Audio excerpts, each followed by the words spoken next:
Welcome everyone to Frome for Thought, a programme of digital content from the team behind TEDxFrome 2021.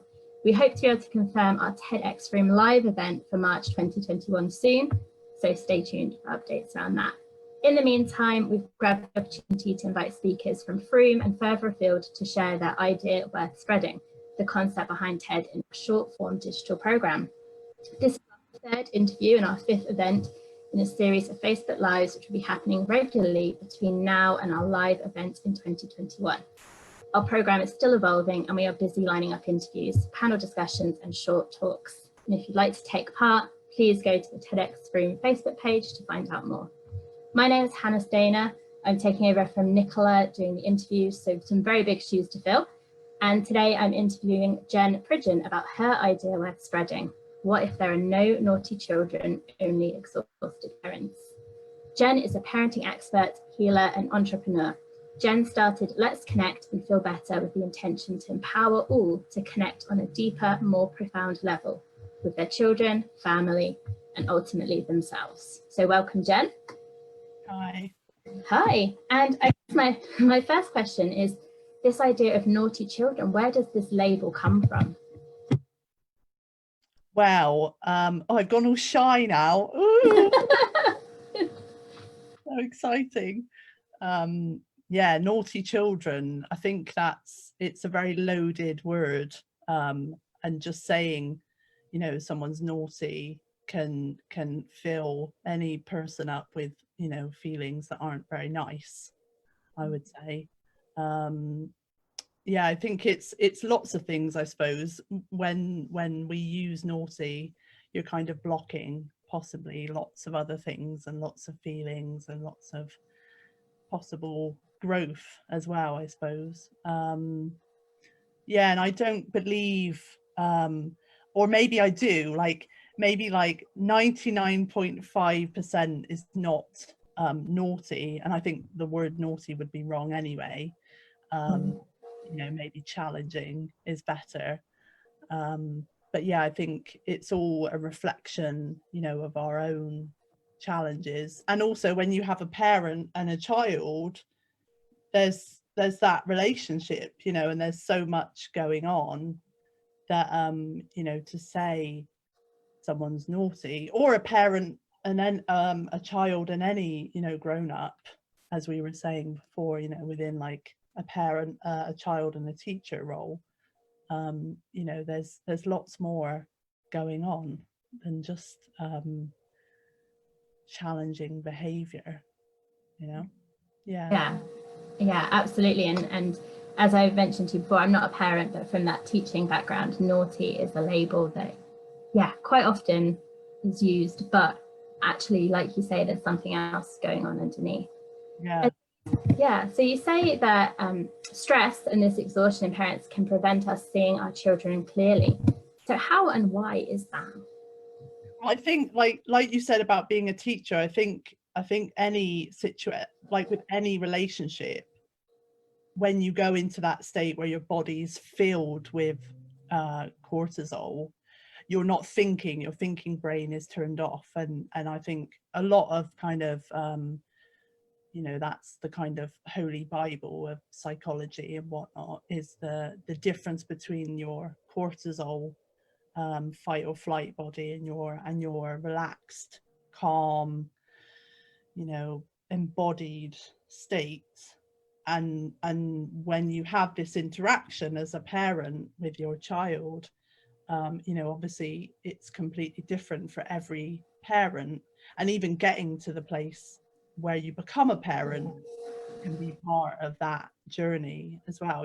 How you become pregnant, how you find a partner, what that relationship's like, let alone when you actually have these little crazy things running around that you have to look after all the time. My God, just it's exhausting. And as I'm sure many parents who are watching this will know already, but then what do you do when you're exhausted? yeah.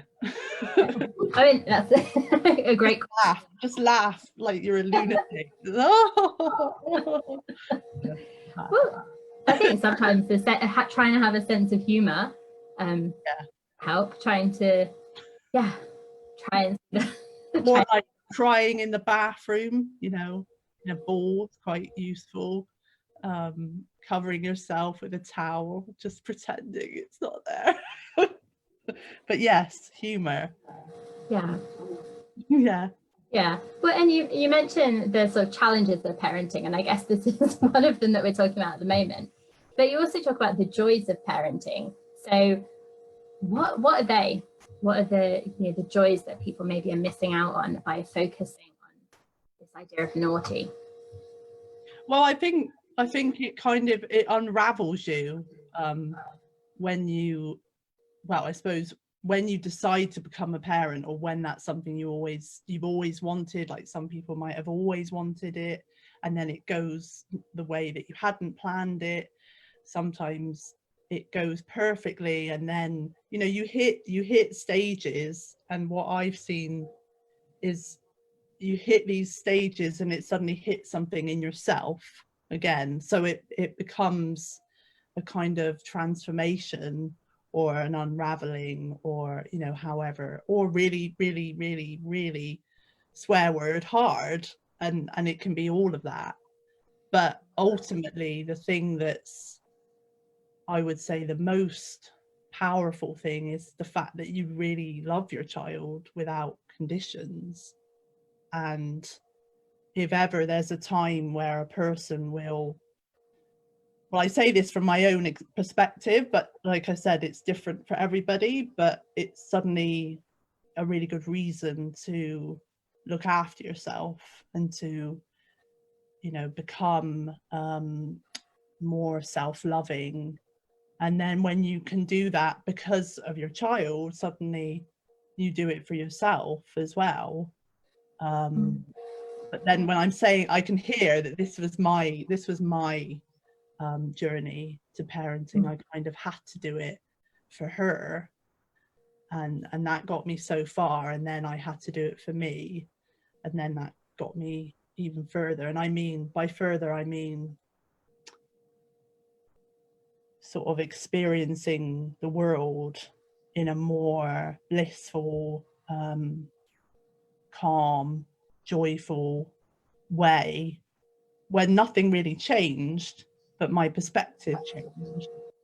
So but yeah, I've gone on track. I can't even remember what you asked me, Hannah. What about the joys of parenting? But you've actually gone into actually the next question, which is where you said about parenting being transformational. And I was going to ask you what you meant by that. And I think you've already started kind of hinting at it. But if you could expand on, how it's a transformational experience. Yeah. I think I would imagine it's one of the biggest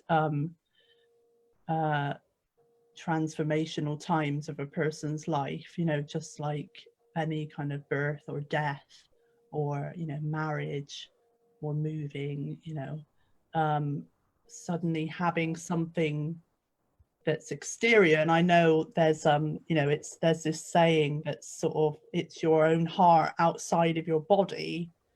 And I would say that for many relationships, not just your child, but it's so acute when you have your own child, that whatever happens, it sort of pushes you to go deeper, and ask more, and ask more for more help, and receive more help, and become, you have to kind of build a village around yourself. And I know I had to, and I probably wouldn't have done that if I hadn't have had a child. And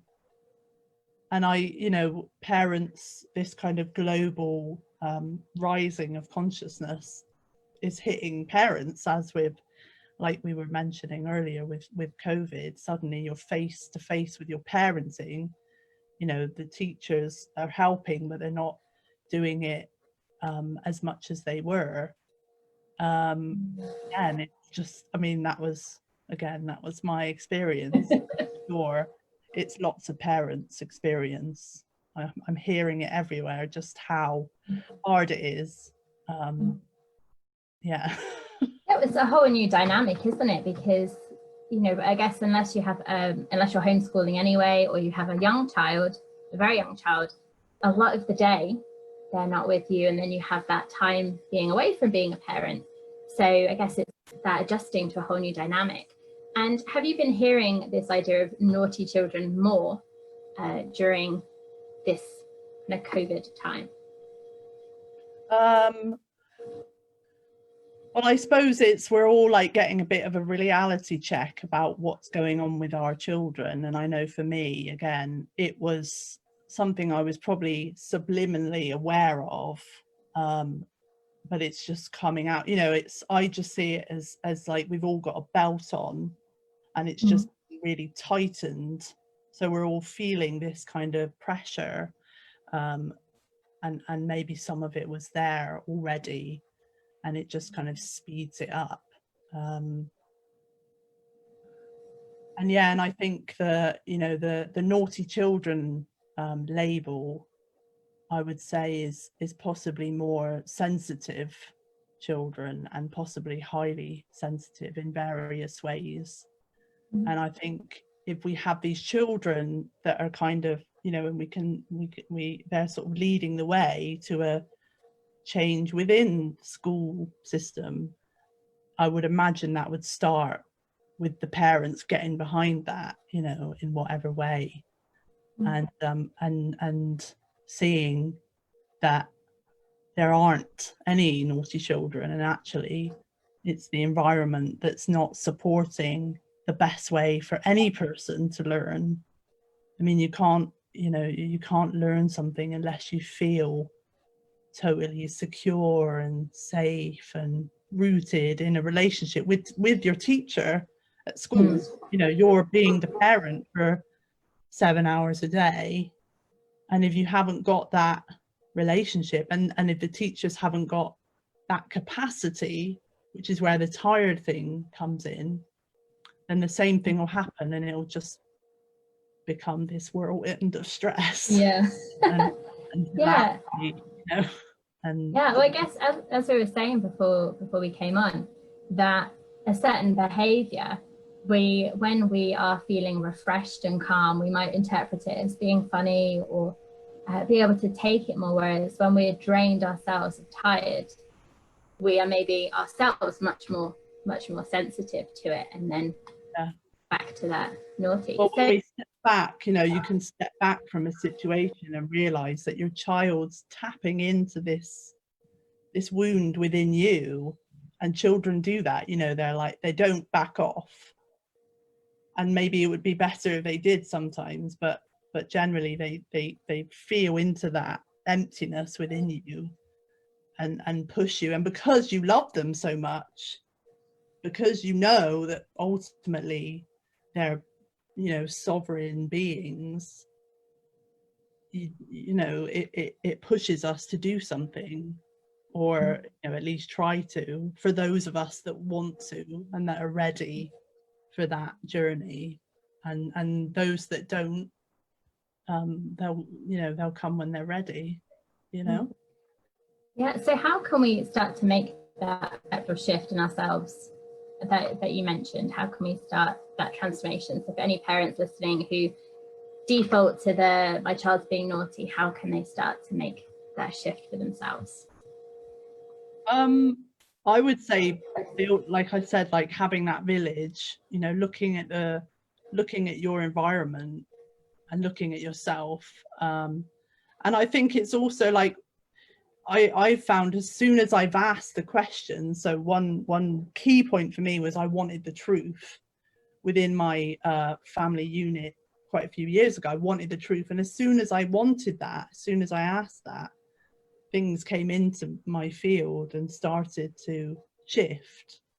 And it's, you know, when you can lean into that kind of fear, you know, that we all kind of carry, and you recognize that, oh, that's something in me, you know, that intuition, building your intuition, that's something in me. Or, oh, is that was something in my childhood, or also like going the other way, like being too much not like your parents because you're rebelling.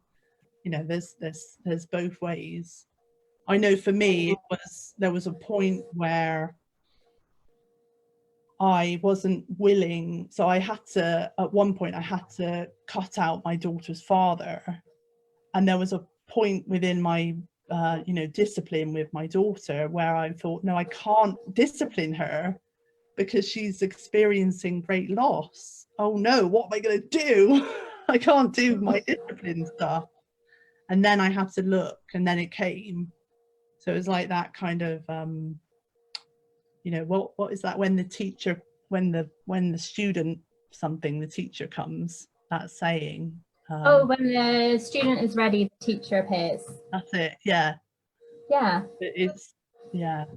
Yeah. Well, it sounds like that we project the issue onto our child. They're being naughty, they're being this, and really, it sounds like it's some inner exploration, which is probably a little bit more difficult to do, but I guess that's where the transformation. Yeah. And that can be with any relationship. It doesn't have to be with your child. That can be with any relationship around you. The relationships are very useful for that, for seeing what's going on, you know. Yeah, absolutely. And do you have, before we see if we have any questions, do you have any final thoughts around your idea that you want to share?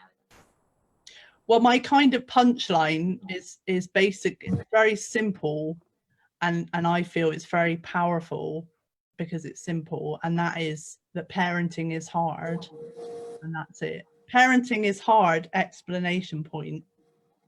Yeah. Yeah. I was going to see if we had any questions, but I'm looking on my other screen and I can't actually see the live videos, so hopefully we are still live. It says live on my thing. Yeah, it says it's live. Let me see if I can actually see if anyone's left us any questions. So you've got a few more seconds to get them in, if you'd like. So let me see. Oh, hello. No, we haven't, and I can hear myself talking, so just shut that. That's lovely. Hey, thank you. Yeah, thank you so much, Jen, for joining us, and thank you to everyone who's watching for joining Jen and I this evening for this week's Frome tongue twister. Frome for thought. Join us again next week at the same time, when Nikki Stewart will be joining Dawn for an interview talking about her big idea. Curiosity is the new empathy, the value of curiosity in leadership and personal development. And make sure you follow our TEDxFrome Facebook page for regular updates on our evolving program. So yeah, once again, John, thank you for sharing, and yeah, hopefully parents maybe see their children in a more, yeah, definitely, yeah, think about their perceptions. But yeah, thank you so much. Thank you, Hannah.